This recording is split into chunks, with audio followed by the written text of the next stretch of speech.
नमस्कार दोस्तों, मैं पुनीत कुमार ऊषा मेटल से। मैं बिजनेस कंसल्टेंट हूँ। रिसाइकलिंग इंडस्ट्री में कंसल्टेंसी प्रोवाइड करता हूँ और किसी को अगर बिजनेस स्टार्ट करना हो, इम्पोर्ट एक्सपोर्ट सीखना हो या बिजनेस सेटअप करने में हेल्प चाहिए, इंटरनेशनल और डोमेस्टिक लेवल पे आप बिजनेस स्टार्ट करना चाहते हैं तो मैं पूरी उसकी ट्रेनिंग देता हूँ और समझाता हूँ कैसे करना है, कब करना है और किस प्रोडक्ट पर डील करना है आपके इन्वेस्टमेंट को समझ कर। तो इसमें अगर आप मेरे से कंसल्ट लेना चाहते हैं तो मोस्ट वेलकम है। और अगर चैनल पे पहली बार आए हैं, चैनल को सब्सक्राइब कर लीजिए, लाइक कीजिए, वीडियो पसंद आई तो आप डिसलाइक भी कर सकते हैं और कमेंट करके जरूर बताइए वीडियो कैसी लगी। अगर आपके कोई सजेशन हो तो आप वो भी कमेंट करके बता सकते हैं। कॉन्टैक्ट डिटेल्स मैंने डिस्क्रिप्शन में दे रखा है। तो दोस्तों, आज का हमारा टॉपिक है जो कि काफ़ी डिमांडिंग था। काफ़ी लोगों ने मेरे को कॉल करके, मेल करके पूछा है और जनरली ये सवाल होता है मेटल स्क्रैप इंडस्ट्री में जो भी इंपोर्ट करना चाहते हैं या फिर डोमेस्टिक लेवल पे काम करते हैं, उनका एक सवाल होता है यूपी पीसीबी का, जिसे पोल्यूशन कंट्रोल बोर्ड भी कहा जाता है। हर स्टेट में अलग अलग होता है और उनके कई स्टेट के रूल्स एंड रेगुलेशन उनके जोन के हिसाब से होता है कि रेड में आता है, ऑरेंज में आता है, ग्रीन में आता है, उस हिसाब से उनके रूल्स एंड रेगुलेशंस होते हैं। तो आज मैं आपको इसी के बारे में बताऊँगा कि यूपी पीसीबी क्या है, उसके फंक्शंस क्या है, उसके रोल्स क्या है, उसके बेनिफिट्स क्या है, इसको ज़रूरत पड़ती है, उसकी रिक्वायरमेंट क्यों होती है और इसके डॉक्यूमेंटेशन क्या है और इसका प्रोसीजर क्या है। ये पूरे टॉपिक्स मैं कवर करूंगा इस वीडियो में। और दोस्तों, अगर किसी को यूपी में पोल्यूशन कंट्रोल बोर्ड से लाइसेंस बनवाना हो, पोर्ट के लिए और डोमेस्टिक मैन्युफैक्चरिंग के लिए लाइसेंस चाहिए हो तो मेरे संपर्क कीजिए, मैं आपका उसे बनाने में हेल्प करवा दूंगा। और दोस्तों, लास्ट टाइम मैं आपको बताऊंगा इंपोर्ट करने के लिए यूपी पीसीबी का लाइसेंस क्यों चाहिए और उसको कैसे बनवाना है, उसका पूरा प्रोसेस मैं आपको बताऊंगा। वीडियो के एंड में आप बने रहिए और चलिए वीडियो स्टार्ट करते हैं। यूपी पीसीबी का जो पर्पस है, ये निगरानी रखता है इंडस्ट्री के ऊपर कि इंडस्ट्री किसी प्रकार का इन्वायरमेंट में पोल्यूशन तो नहीं कर रही है, जैसे कि air pollution, water pollution, noise pollution. ये इंश्योर करते हैं कि इंडस्ट्री के आसपास इन्वायरमेंट और ह्यूमन लाइफ को कोई प्रॉब्लम तो नहीं है। ये इसका पर्पस है। अब दोस्तों, यूपीपीसी का ड्यूटी क्या है, कर्तव्य क्या है। यूपीपीसी की ड्यूटी है कि उत्तर प्रदेश के अंदर पोल्यूशन का जो घटता बढ़ता जो मेजर होता है उसको कंट्रोल में रखते हैं। ये यूपीपीसी एनओसी देता है जिसको नॉन ऑब्जेक्शन सर्टिफिकेट भी कहते हैं। इंडस्ट्री को इसलिए इशू किया जाता है ताकि इंडस्ट्री इन्वायरमेंट को सेफ रखे, प्रोटेक्ट रखे और फ्यूचर में भी किसी भी तरीके का पोल्यूशन ना हो। जो भी इंडस्ट्री से पोल्यूटेंट्स निकल रहे हैं वो एनवायरनमेंट को हार्म तो नहीं कर रहे हैं, जो उसके आसपास जो लोग रह रहे हैं उनको हार्म तो नहीं कर रहे। इस सब का मेजर जो होता है ये पीसीबी रखता है और टाइम टू टाइम ये चेकअप करता रहता है। अब बेनिफिट्स क्या है यूपी पीसीबी के, ये प्रोटेक्ट करता है हमारे नेचुरल रिसोर्सेज को, प्रिवेंशन करता है एयर और वाटर पोल्यूशन को, हमारे एयर की क्वालिटी मेजर करता है। ये electronic waste, battery recycling, aluminium ingot manufacturing different metals में जो स्क्रैप रिसाइकलिंग हो रहा है वो सेफली हो रहा है कि नहीं हो रहा है, इन सब पे नजर यूपी पीसीबी वाले रखते हैं। और आप इसकी पॉलिसीज फॉलो कर रहे हैं कि नहीं कर रहे हैं।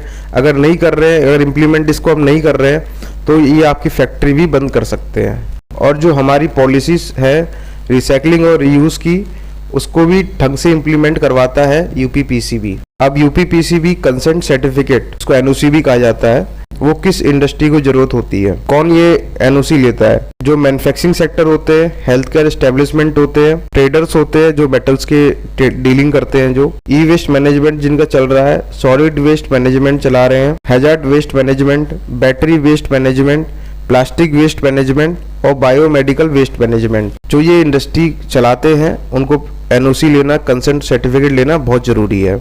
अब मैं बताऊंगा कि वो कौन सी इंडस्ट्रीज हैं जिन्हें कंसेंट ऑफ एस्टेब्लिशमेंट सर्टिफिकेट जरूरत होती है स्टार्ट करने से पहले। पहला है bone mills, vegetables, foods and processing, dairy processing, stone crushers, slaughter house, meat processing unit. इन सब इंडस्ट्रीज को शुरू करने से पहले एस्टेब्लिशमेंट ऑफ सर्टिफिकेट लेना जरूरी है यूपी पीसीबी से। अब किस टाइप के डॉक्यूमेंट रिक्वायर्ड होते हैं consent of establish certificate NOC लेने के लिए? सबसे पहला है कवरिंग रीएक्विजिशन लेटर जरूरत पड़ती है, जो बताएगा कि इंडस्ट्री का स्टेटस क्या है और इंडस्ट्री की एक्टिविटीज क्या है। Second, copy of sale deed और रेंट डीड, अगर कंपनी है तो मेमोरेंडम ऑफ एसोसिएशन और आर्टिकल ऑफ एसोसिएशन, ये आपको सबमिट करना होगा। Site plan, design plan of the business, जो भी आप बिजनेस स्टार्ट कर रहे हो उसका साइट प्लान और डिजाइन प्लान भी आपको सबमिट करना पड़ेगा। Systematic chart of street, forest area, rural fields neighbourhood और अदर सिग्निफिकेंट जोन्स, जो कि 2 किलोमीटर के बिजनेस जोन के अंदर रेडियस में आता है। कंप्लीट सबटाइटल्स मैन्युफैक्चरिंग प्रोसीजर का, हर एक आइटम जो कि बिजनेस में बन रहा है, जो स्टेप बाय स्टेप प्रोसीजर होता है, उसकी पूरी डिटेल आपको सबमिट करनी पड़ेगी आपकी प्रोडक्ट की, कि कैसे वो प्रोडक्ट को लाएंगे, मैन्युफैक्चर करेंगे या उसको रिसाइकिल करेंगे और मार्केट में सेल करेंगे, उसका पूरी डिटेल उसमें होनी चाहिए। Copy of land of certificate की ज़रूरत पड़ती है, लैंड यूज चेंज सर्टिफिकेट की भी ज़रूरत पड़ेगी इसमें, ऑडिटर सर्टिफिकेट जो कि वेरीफाइड होगा चार्टेड अकाउंटेंट से, complete information of waste water balance, underground water balance की रिसीप्ट भी, रिपोर्ट भी लगेगी, consent fee of copy, ground water report की copy, proposition sewage treatment plant जिसे STP भी कहा जाता है। जैसे आप अपनी फैक्ट्री में पानी का इस्तेमाल करते हैं तो उसको रीयूज ट्रीटमेंट जो होता है, रिसाइकिल करा जाता है ट्रीटमेंट के थ्रू, वो किस प्रोसेस को आप इस्तेमाल कर रहे हैं, किस मेथड को आप इस्तेमाल कर रहे हैं, वो भी आपको बताना पड़ेगा।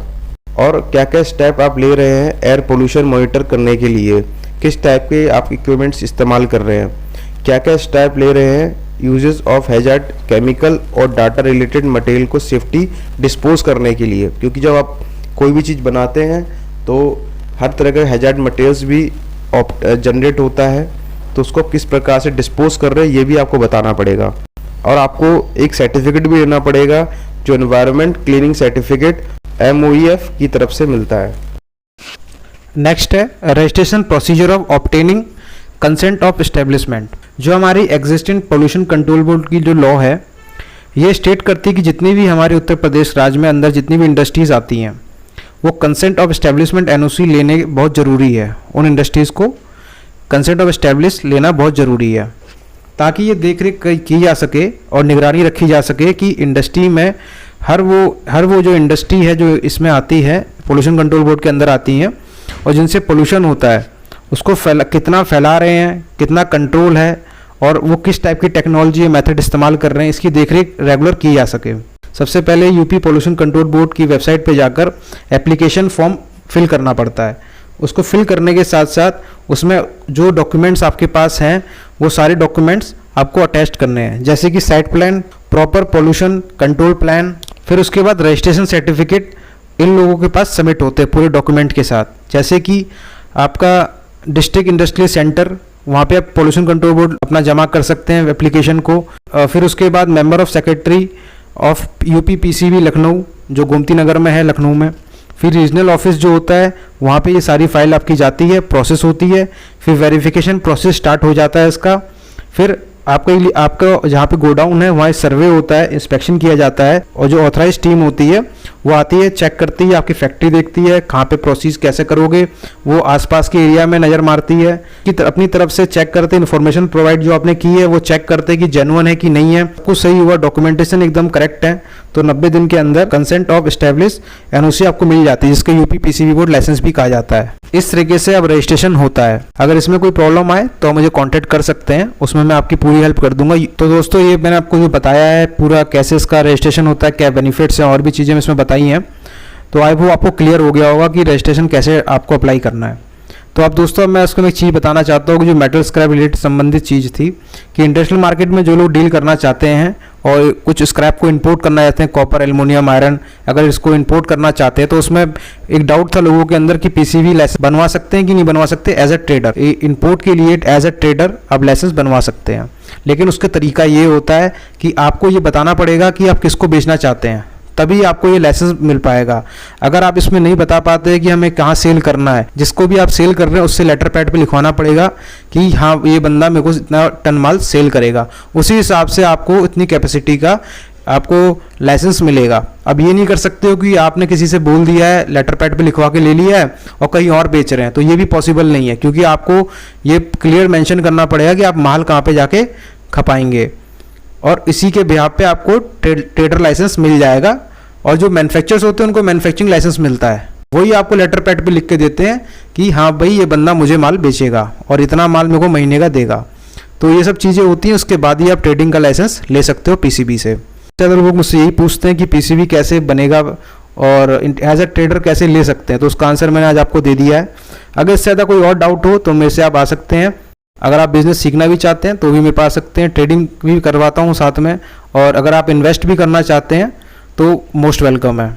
और दोस्तों अगर चैनल पे पहली बार आए हैं सब्सक्राइब कर लीजिए, लाइक कीजिए, कमेंट में जो बताइए वीडियो कैसी लगी। अगर आपकी कोई इंक्वायरी हो तो व्हाट्सएप और मेल आईडी मैंने डिस्क्रिप्शन में दे रखा है, वहाँ जाके मुझे आप कॉन्टैक्ट कर सकते हैं। धन्यवाद दोस्तों, अपना कीमती समय देने के लिए। नमस्कार।